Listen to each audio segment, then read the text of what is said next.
This is the smallest and lightest mirrorless camera Canon has made to date, and when pairing it with an equally small lens like this is an incredibly powerful pocket point and shoot camera. But there's more, because you can also install software onto this thing that will allow it to capture high quality 14-bit raw video internally. And that means not only is this a potentially great photography camera, but it's also a miniature cinema rig that fits right in your pocket, all for around $250. In fact, I even bought mine slightly cheaper than that, and it even came bundled with this 18 to 55mm kit lens. I think it's cheap as chips. Now, if you haven't already guessed, this is the Canon EOS M2, and it was only Canon's second ever mirrorless camera release and was announced at the tail end of 2013. Now, although Canon eventually scrapped this M series of cameras entirely in favor of their more successful R range that we are familiar with today, all for reasons we'll touch on a little bit later, that's not to say that these small cameras were completely awful. In fact, despite this camera's miniature size, behind the lens here, there's a large 18 megapixel APS-C size sensor, which means the image quality produced by this thing is pretty impressive. Now, we'll obviously dive deeper into what this thing can capture a little bit later on, but for now, I just want to talk about the build and handling, because this really is such a nicely built camera. Sometimes with tiny cameras like this, in order to keep them as small and lightweight as possible, there are often a lot of compromises made, like a lack of physical buttons and dials, and also opting to use cheaper feeling materials. Well, that really isn't the case here, because this M2 is superbly crafted and it feels really nice and solid in the hand. This little thumb rest on the back and this front bulge thing here gives you just the right amount of grip to hold on to, and all of the buttons and dials are well within reach of your right hand. Now, for some reason, Canon decided not to put a standard mode dial on the top here. Instead, we've got this very ambiguously labeled dial around the shutter button with 4 different options. You've got your obligatory full automatic mode, obviously. Next, there's creative auto capture mode, which has all of the typical Canon presets. Mode 2 here is what gives you your full and semi-manual shooting modes. And finally, you have video capture. Now, personally, I actually think this system works quite nicely, especially for a smaller camera, and I mainly shoot in aperture priority mode anyway, for stills at least, so I rarely need to change between all of the modes that frequently. But on the odd occasion where I do need to use full manual mode for some reason, tapping up here will let you change to that really quickly. And yes, this large screen on the back is actually touch sensitive, which is good news because there are no other quick ways of altering the active AF point, so I had to rely on this touchscreen a lot, and thankfully it's pretty reliable. Now, this M2 isn't lacking in the connectivity department either, in the sense that it has a full-sized hot shoe port on the top here, and under this rubber flap here on the side you can find a mic port and a mini HDMI output, not to be confused with the absolutely tiny micro HDMI ports that are more common today. And also they've chucked in an old school AV output for attaching it to your old school TV, which is kind of irrelevant these days, but hey, that's a nice blast from the past, right? But stepping back into the present, this M2 does also include Wi-Fi transfer features so that you can wirelessly transfer your photos from the camera to your smartphone should you want to. Now, I said at the start of the video that I bought this with the 18 to 55mm kit lens, so you might be wondering, what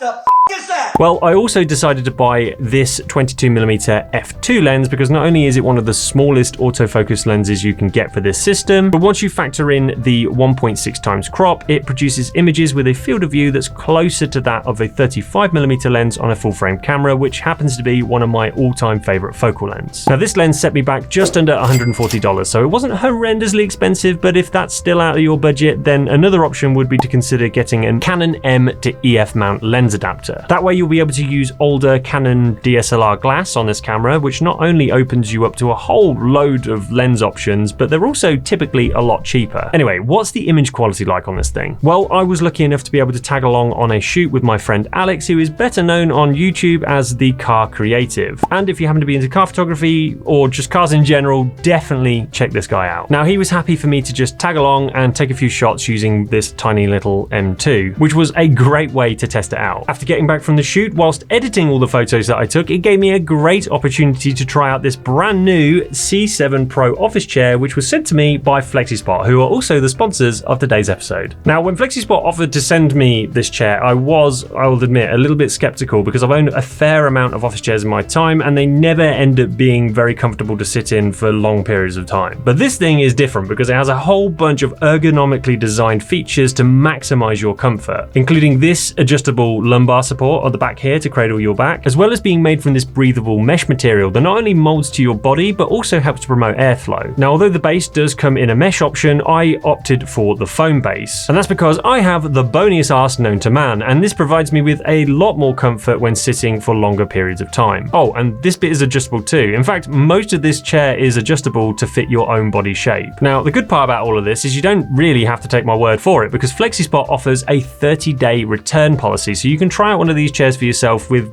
very little risk. Plus, if you use the code C730 at the checkout, then you'll get an additional $30 off your first order. And thanks again to FlexiSpot for sponsoring this episode. Anyway, I can't take full credit for these shots because ultimately all I did was turn up and point my camera in the right direction and press a button. Meanwhile, Alex did all of the legwork, getting the shoot organized, positioning the cars, and finding some amazing locations to shoot in. So these images are largely the result of his creative genius, not mine. But these shots certainly demonstrate the abilities of this tiny M2 because I was seriously impressed with the results I captured. I completely forgot how much I actually like Canon colors, and even straight out of the camera, the photos really looked great. Although it's fair to say that the dynamic range on this older camera isn't the best in the world, the raw files were still plenty flexible enough to pull back details from the highlights and shadows where needed. And overall, it just goes to show that you really don't need the most expensive or high-tech equipment to capture nice photos. It's all about your subject, the setting, and good lighting. Now, as I mentioned earlier in the video, this camera isn't just a great option for photos, it also has the potential to be a high-quality cine camera too. But if you switch over to the video mode options, you'll probably start to question my sanity at this point, because by default, the video options on this thing are extremely limited, and it maxes out at just 1080 HD at 30 frames per second. Well, that is until you install something called Magic Lantern, which essentially is a modded piece of software for this camera which dramatically improves the creative potential for video capture. Not only does it give you the option to add a whole bunch of visual aids like waveforms, false color, audio monitoring, crop marks, zebras, and a whole bunch of other stuff that I'm sure will be enough to give most videographers watching a raging semi. It's not what it looks, Brian. It's a 20-foot cock and balls, man. Now, I'm not going to dive into a full rundown of how to install Magic Lantern onto this camera because this video up here has already done an amazing job of doing that. So if you are interested, be sure to check it out. But rest assured,